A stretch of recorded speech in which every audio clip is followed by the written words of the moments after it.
Bonjour à tous, je suis Antoine, et aujourd'hui, je veux vous raconter quelque chose qui m'a complètement changé. Pas un grand voyage, pas une aventure extraordinaire dans un pays lointain. Non, juste un matin ordinaire, un café bu trop vite et une porte que je n'avais jamais ouverte avant. La porte d'un nouveau bureau, dans une ville que je commençais à peine à connaître. Ce jour-là, j'ai compris quelque chose d'important sur moi-même. Et si vous restez avec moi jusqu'à la fin, peut-être que vous allez vous reconnaître dans mon histoire. Tout a commencé 6 semaines avant ce fameux lundi matin. J'avais accepté une offre d'emploi dans une grande ville francophone, Lyon, pour être précis. Une ville magnifique, avec ses vieux quartiers en pierre, ses marchés animés, et ses habitants qui parlent avec un accent chaud et chaleureux. J'avais déménagé 2 semaines avant le début du travail pour avoir le temps de m'installer, d'apprendre les rues, de trouver ma boulangerie préférée. Vous savez, ces petites choses qui transforment une ville inconnue en quelque chose qui ressemble à chez soi. Mais trouver sa boulangerie préférée, c'est facile. Trouver sa place dans un nouveau bureau, c'est une autre histoire. La veille de mon premier jour, je n'ai presque pas dormi.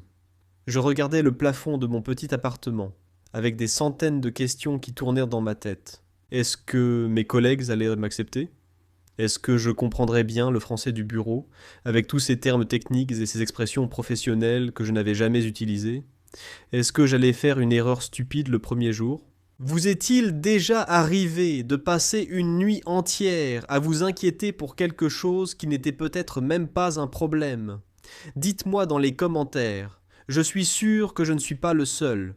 Le réveil a sonné à 6h30. Dehors, Lyon dormait encore.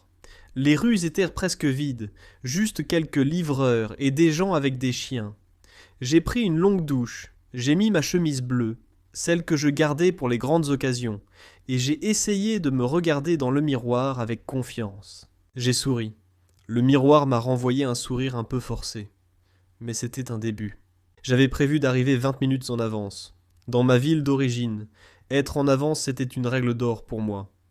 Mais Lyon avait ses propres règles. Le métro que j'avais choisi était bondé à cette heure-là, et j'ai dû attendre le suivant. Puis j'ai mal lu le plan, et je suis descendu une station trop tôt. J'ai marché rapidement, ma veste sous le bras parce qu'il faisait déjà chaud, et je suis arrivé à l'entrée de l'immeuble exactement à l'heure, ni en avance, ni en retard. Juste à temps. Parfois, la vie a le sens de l'humour. L'immeuble était moderne, avec de grandes fenêtres et une façade en verre qui reflétait le ciel bleu de ce matin de septembre. À la réception, une jeune femme m'a accueilli avec un grand sourire. « Bonjour, vous êtes Antoine Mercier ? » ?»« Oui, c'est moi. » J'ai répondu, un peu surpris qu'elle connaisse mon nom. « Bienvenue chez Innovatech. Je m'appelle Chloé. Je vais vous accompagner jusqu'au 5e étage. Votre responsable vous attend. » Sa voix était douce et professionnelle, et j'ai immédiatement senti que j'avais fait le bon choix en rejoignant cette entreprise. Les premières impressions comptent, vous ne trouvez pas ? Dans l'ascenseur, Chloé m'a posé quelques questions simples. D'où je venais ? Si je connaissais bien Lyon ? Si j'avais trouvé un appartement facilement ? Ce sont des petites conversations qui semblent banales, mais qui font toute la différence quand on arrive dans un endroit nouveau.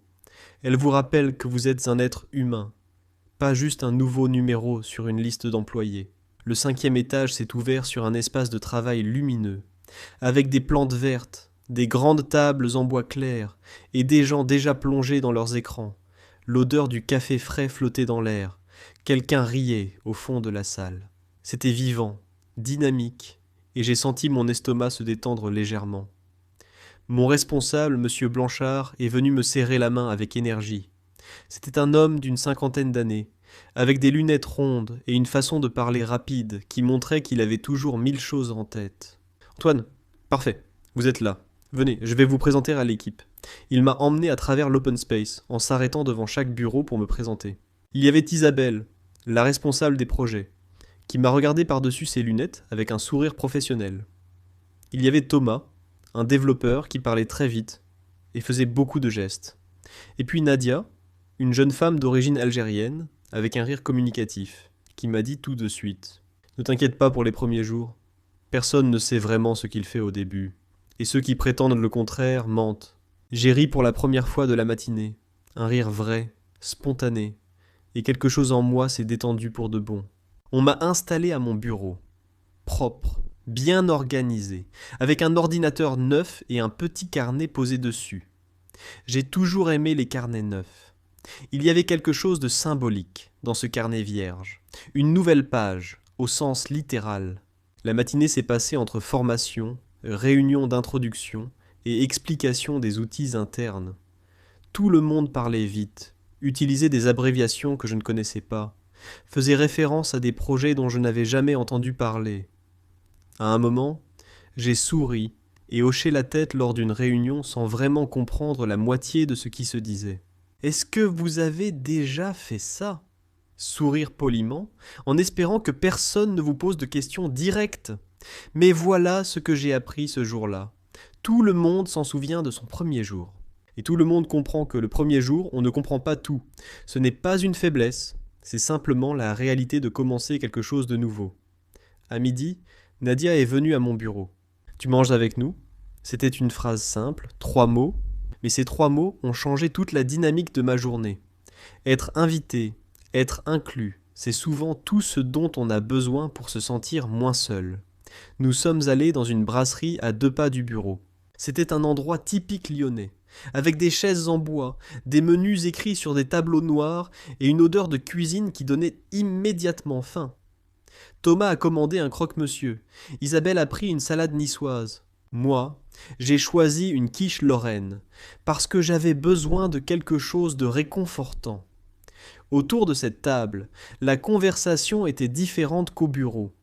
On parlait de Lyon, de restaurants, des petites habitudes de chacun. Thomas aimait courir le week-end le long du Rhône. Nadia prenait des cours de poterie depuis 2 ans, et elle voulait ouvrir un atelier un jour. Isabelle avait 3 chats, dont elle parlait comme si c'étaient des membres de sa famille. Et moi j'ai commencé à parler de mes parents, de mon ancienne ville, de pourquoi j'avais décidé de venir à Lyon. « Tu aimais où tu étais avant ?» m'a demandé Nadia. « Oui, j'ai répondu honnêtement. Mais j'avais besoin de changer, de grandir, vous comprenez ?» Ils ont tous hoché la tête. Parce que tout le monde comprend ça au fond. Le besoin de se renouveler, de se retrouver face à quelque chose d'inconnu pour découvrir de quoi on est capable. L'après-midi a été plus tranquille. Monsieur Blanchard m'a donné un premier petit projet. Analyser un rapport et résumer les points principaux. C'était simple, clairement dans mes compétences, et je pense qu'il l'avait choisi exprès pour me laisser commencer en douceur. J'ai apprécié ce geste. Un bon responsable sait quand pousser et quand laisser respirer. Vers 16 heures, j'ai levé les yeux de mon écran et j'ai regardé autour de moi. Les gens travaillaient. Certains avaient des écouteurs, d'autres discutaient à voix basse. La lumière de l'après-midi entrait par les grandes fenêtres et projetait des rectangles dorés sur le sol. Il y avait quelque chose de paisible dans cette scène, quelque chose qui m'a dit, doucement mais clairement, « Tu es à ta place ici ». C'est un sentiment étrange et difficile à expliquer. Ce n'est pas de la certitude, non. La certitude prend du temps. C'est plutôt une petite voix intérieure qui chuchote que la bonne décision a été prise, que le courage de changer valait le risque. À 18 heures, j'ai rangé mes affaires, j'ai mis mon manteau et j'ai dit bonne soirée à mes collègues. Thomas m'a fait un signe de la main. Nadia m'a crié depuis son bureau. À demain, Antoine. Le premier jour, c'est toujours le plus dur. J'ai souri en descendant dans l'ascenseur. Le premier jour est toujours le plus dur. Elle avait raison. Et j'avais survécu. Dans le métro du retour, je me suis retrouvé assis entre une vieille dame qui lisait un roman et un jeune homme avec des écouteurs. Lyon passait par les fenêtres. Les façades ocre, les toits de tuiles, le fleuve qui brillait dans la lumière du soir. Je me suis rendu compte que je regardais cette ville différemment qu'au matin. Le matin, c'était encore une ville étrangère. Le soir, c'était déjà un peu la mienne. De retour dans mon appartement, j'ai ouvert le petit carnet que j'avais trouvé sur mon bureau. J'ai pris un stylo et j'ai écrit quelques lignes. Pas un journal intime, juste quelques notes sur la journée. Les noms de mes collègues, une expression française que j'avais apprise, le nom de la brasserie où on avait mangé. Ces petits détails qui dessinent les contours d'une nouvelle vie. Est-ce que vous vous souvenez de votre premier jour dans un nouveau travail, dans une nouvelle ville ou dans un nouvel environnement? Ce mélange d'excitation et de peur, cette sensation d'être à la fois complètement perdu et exactement là où vous devez être. Je voudrais vraiment savoir. Partagez votre expérience dans les commentaires. Je lis tous vos messages avec beaucoup de plaisir. Ce que cette journée m'a appris, c'est que le courage ne disparaît pas une fois qu'on a pris la décision de changer. Il revient chaque matin sous une forme différente. Le courage de sonner à une nouvelle porte. Le courage de dire son nom devant des inconnus. Le courage d'accepter une invitation à déjeuner quand on aurait envie de manger seul parce qu'on est fatigué d'être nouveau. Et surtout, j'ai appris que les gens sont, en général, bien plus bienveillants qu'on ne le croit, quand on imagine le pire la nuit avant un grand jour. Isabelle avec son sourire professionnel, Thomas avec ses gestes, Nadia avec son rire et ses 3 mots. « Tu manges avec nous !» Ces 3 mots, je ne les oublierai jamais. Si cette histoire vous a parlé, si vous apprenez le français et que vous trouvez ces récits utiles pour votre pratique, je vous invite à vous abonner à la chaîne Wow Spoken French. Chaque semaine, je reviens avec une nouvelle d'histoire, racontée lentement et clairement, pour vous aider à progresser naturellement en français. Et si vous avez aimé cet épisode, un petit pouce levé me fait toujours très plaisir. C'est une façon simple de me dire que le travail en vaut la peine. Bonne soirée à tous. Où que vous soyez dans le monde, continuez à apprendre, continuez à oser. Et souvenez-vous, chaque premier jour, aussi difficile qu'il soit, devient un jour la fondation de quelque chose de beau. À très bientôt, je suis Antoine et merci de m'avoir écouté.